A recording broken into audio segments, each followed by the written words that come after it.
Day 28, living in the orange zone. Before we had GPS, if we were going to go on an adventure, go for a hike in the woods, you would need to take a compass. A dear friend of mine loaned me this compass, and he has traveled all over the world with this compass on adventures, doing his geology. And one day we sat down together to talk about some of the metaphors and symbolisms of a compass. And he said two words that have stayed with me, and I have used these to navigate my life. And those two words are locate yourself. He said the main reason that you use a compass is to locate yourself and where you are. And thinking about how important that is for us to be able to at any point know where we are so we can figure out where it is we're going or how to get to where we want to go. We can see this beautiful mountain in front of us, and I know that's where I'm going. I'm heading that direction, and all of a sudden we get through this thick forest and we can't see the mountain. We don't know which direction, or a storm's brewing and it sets us on a different path and we feel a little bit lost.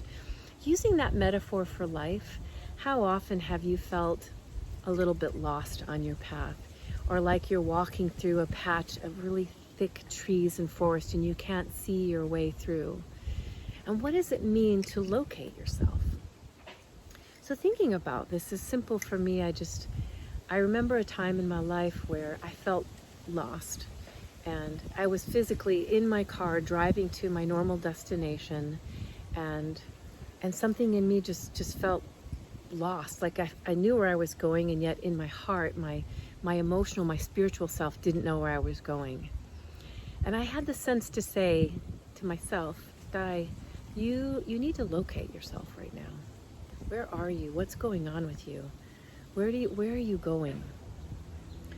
And I didn't go to the building I was going to go to. Instead, I drove a little bit past and went to the beach and sat there and located myself. I was silent. I listened. A lot of the things we've been talking about in this 30 days, until I felt like my true north, my compass, like in my heart and soul, I knew where I stood. And then I got back in my Jeep and drove to where I was going and felt like, here we go.